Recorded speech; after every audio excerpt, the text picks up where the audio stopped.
कहते हैं, अरे मन तू परमात्मा राम का स्मरण कर, उसका ध्यान और चिंतन मनन कर, अन्यथा अंत काल में बहुत पछताएगा। तुझे सांसारिक विषय भोगों का लालच लगा है, जिससे तू व्यर्थ में जन्म गंवाते हुए मिथ्या माया भ्रम में पड़कर स्वयं को और परमात्मा राम को भूलता जाएगा। समय बीत जाने पर जब मृत्यु पास आकर तुझे पकड़ेगी, तब कुछ नहीं कर पाएगा। यदि तूने परमात्मा राम का सुमिरन, भजन एवं जीव दया नहीं किया, तो मृत्यु देव की शूटे की भारी मार खाएगा। कबीर साहब जी कहते हैं कि हे भाई साधु सुनो, संत के संग राम का सुमिरन भजन करके जीव भवसागर तर जाएगा। या दुनिया दो रोज की, मत कर या सो हेत, गुरु चरण चित लाइए, जो पूरन सुख देत। कबीर साहब जी कहते हैं, यह दुनिया 2 दिन की है, इससे मुंह के नाते रिश्ते मत बनाओ, क्योंकि ये सब बिछड़ जाएंगे। यदि तुम अपना भला चाहते हो तो सद्गुरु के श्री चरणों में अपने चित्त को लगाओ, उनके ज्ञानोपदेश के अनुसार आचरण करो, जो परम सुख शांति देने वाला है। कबीर, यह तन जात है, शको तो राखो बहोर, खाली हाथों बह गए जिनके लाख करोड़। कबीर जी कहते हैं कि यह शरीर क्षण क्षण में बीता जा रहा है, सावधान हो जाओ और इसके रहते जीवन कल्याण का उपाय कर लो। इस संसार में जिनके पास लाखों करोड़ों की संपत्ति थी, वह भी यहाँ से मृत्यु के प्रभाव में खाली हाथ बह गए।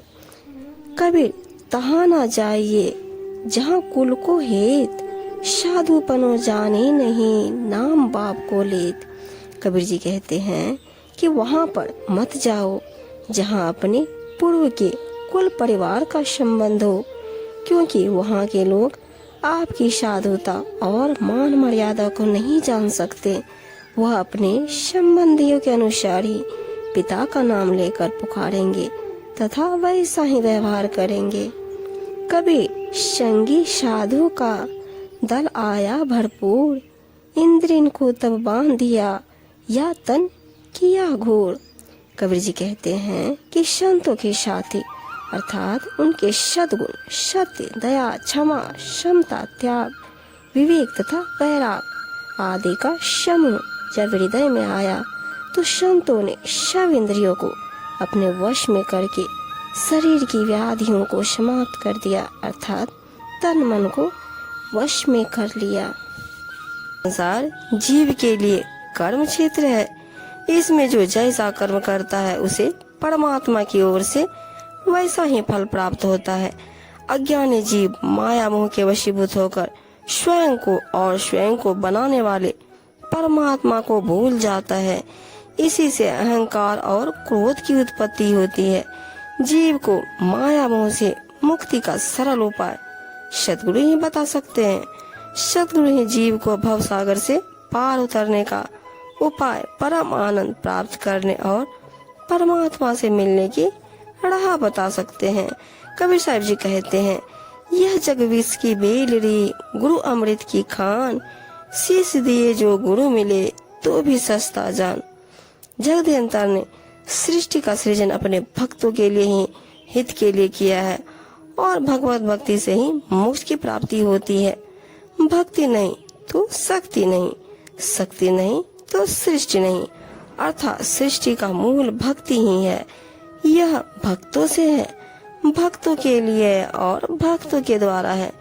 कबीर साहब जी भक्तों के बारे में कहते हैं कि जो व्यक्ति विषय वासना में लिप्त हो जाते हैं, वे कभी भी सत्य भक्ति नहीं कर सकता, क्योंकि मन में तो मद, मोह, क्रोध और लोभ के रंग ही चढ़ सकते हैं। भक्ति केवल वही व्यक्ति कर सकता है जो काम, क्रोध, मद, लोभ से निर्विकार रहे। कामी, क्रोधी, लालची इनते भक्ति न होए, भक्ति करे कोई सूरमा, जात वरण कुल खोए। कबीर साहब ने सदियों से चली आ रही कुरीतियों और आडम्बरों का घोर विरोध किया। उन्होंने समय समय पर समाज को चेताया और अपने दिव्य अमृतवाणी से लोगों को असत ज्ञान के अंधकार से निकालकर विश्वास प्रदान किया। मन मक्का दिल द्वारिका काया काशी जान, 10 द्वारे का देहरा तामे जोत पिछान।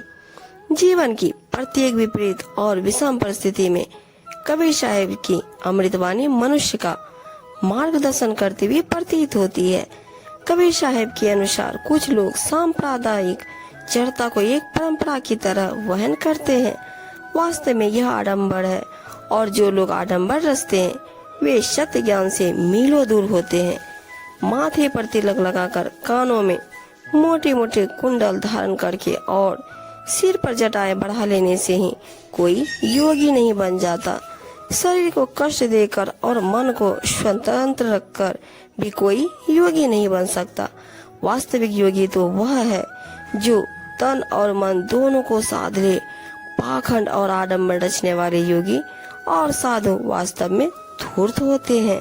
वे अपने आडंबरों की आड़ में स्वार्थ सिद्धि ही करते हैं। इस प्रकार के धूर्त साधु समाज, साधु वेश और साधु धर्म को कलंकित करते हैं। ऐसे साधु वेशधारी धूर्तों से तो प्रत्यक्ष धूर्त ही अच्छे हैं, क्योंकि वे किसी प्रकार का पाखंड तो नहीं करते। प्रत्यक्ष वार करने वाले की अपेक्षा छिपकर वार करने वाले से समाज की अधिक हानि होती है। धूर्त और कपटी साधुओं के बारे में कबीर साहब जी कहते हैं, मन मैला तन उजरा बगला कपटी अंग, तासो तो कौवा भला तन मन एक ही रंग। सतगुरु के अमृतवाणी ने जीवन हर मर्म को समझा और परखा है। उनकी दिव्य दृष्टि से कोई भी पाखंड और कोई आडंबर नहीं बच सका। उन्होंने अपने सामने जो भी समाज के विरुद्ध अनाचार अत्याचार देखा, उस पर बेलाग अपने विचार व्यक्त किए। वास्तव में कबीर साहब जी का पूरा जीवन समाज को सुधारने में व्यतीत हुआ। उन्होंने समाज से बुराई को दूर करने के लिए जिस मूल मंत्र को अपने जीवन में स्थान दिया वह है, मैं सुधरा तो जग सुधरा। मैं को सुधारने के लिए जरूरी है कि कोई इस मैं का व्यापक रूप में अर्थ बताए, यानी कि बोध कराए। जो व्यक्ति मैं का बोध करा सकता है वही गुरु है, और संसार का कोई कार्य बिना गुरु मंत्र और गुरु दीक्षा के सफल नहीं हो सकता।